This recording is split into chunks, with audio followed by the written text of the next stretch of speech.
জিআইতে আপনাদের সকলকে স্বাগত জানাচ্ছি। রয়েছে আমি শাকিরুল ইসলাম। এই মুহূর্তে যে খবর আপডেট আপনাদেরকে জানাবো সেটা হচ্ছে অল ইন্ডিয়া মজলিসে ইত্তেহাদুল মুসলিমিন অর্থাৎ আসাদুদ্দিন ওয়াইসির দল যে মিম মহারাষ্ট্রে যে কয়েকটি আসনে তারা প্রার্থী দিয়েছিলেন তার মধ্যে দুটি আসনে এই মুহূর্তে আসাদুদ্দিন ওয়াইসির দল এগিয়ে রয়েছে।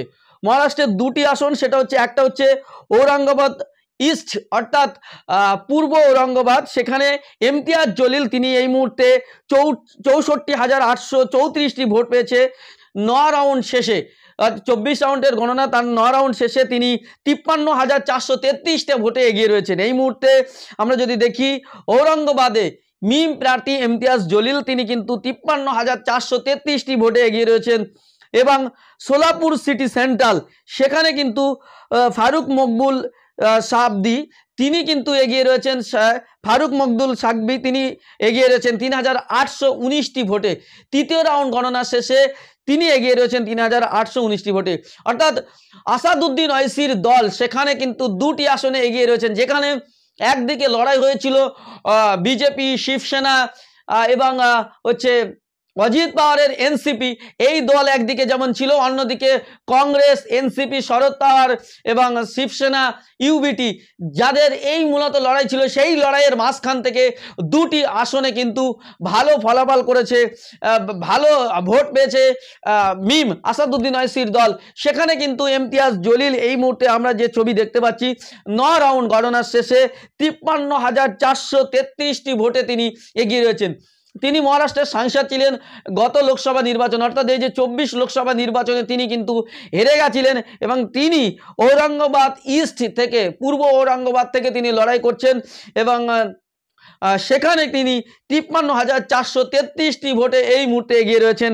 এবং আরও একজন প্রার্থী রয়েছেন মিমের, যিনি এই মুহূর্তে এগিয়ে রয়েছেন সোলাপুর সিটির সেন্ট্রাল, সেখানে ফারুক মকবুল সাবদি তিনি এই মুহূর্তে 3,819 ভোটে এগিয়ে রয়েছেন। অর্থাৎ আসাদুদ্দিন ওয়াইসির দল দুটি আসনে এই মুহূর্তে মহারাষ্ট্রে এগিয়ে রয়েছেন, যেখানে 222টির মতো আসনে 22টির আসনে বিজেপি এগিয়ে রয়েছেন। অন্যদিকে 57টি আসনে কংগ্রেস এবং তার সহযোগী দলরা এগিয়ে রয়েছেন এবং বিজেপি 221টি, বিজেপি এবং তার সহযোগী দলগুলি 221টি আসনে এগিয়ে রয়েছেন। কংগ্রেস এবং তার সহযোগী দলগুলি 57টি আসনে এগিয়ে রয়েছেন। সেখানে আসাদুদ্দিন ওয়াইসির মিম তারা কিন্তু দুটি আসনে এগিয়ে রয়েছেন। অর্থাৎ এই মুহূর্তে মহারাষ্ট্রের যে ছবি আমরা দেখতে পাচ্ছি, বিজেপি সেখানে এবং বিজেপি তার সহযোগী দল তারা ক্ষমতায় সেখানে আসতে চলেছে, তারা আবার ক্ষমতায় টিকে থাকতে চলেছে। পাশাপাশি কংগ্রেস এবং তার সহযোগী দলগুলি তারা যেমনভাবে বিরোধী আসনে ভূমিকা পালন করছিলেন, তারা বিরোধী দলের ভূমিকায় সেখানে থাকছেন এবং মহারাষ্ট্রে অন্যতম দল হিসাবে আসাদুদ্দিন ওয়াইসির দল মিম দুটি আসন সেখানে দখল করতে চলেছে। অর্থাৎ ঔরঙ্গাবাদে পূর্ব সেখানে ইমতিয়াজ জলিল সেই আসনটিতে তিনি জয়লাভ করতে চলেছেন এবং তার পাশাপাশি আরেকটি আসনে এগিয়ে রয়েছেন মিম প্রার্থী। অর্থাৎ দুটি আসনে আসাদুদ্দিন ওয়াইসির দল, মিমের দল দুটি আসনে তারা কিন্তু এগিয়ে চলছে। অর্থাৎ মহারাষ্ট্রের রাজনীতিতে আসাদুদ্দিন ওয়াইসির দল মিম কিন্তু গুরুত্বপূর্ণ ভূমিকা পালন করতে চলেছে।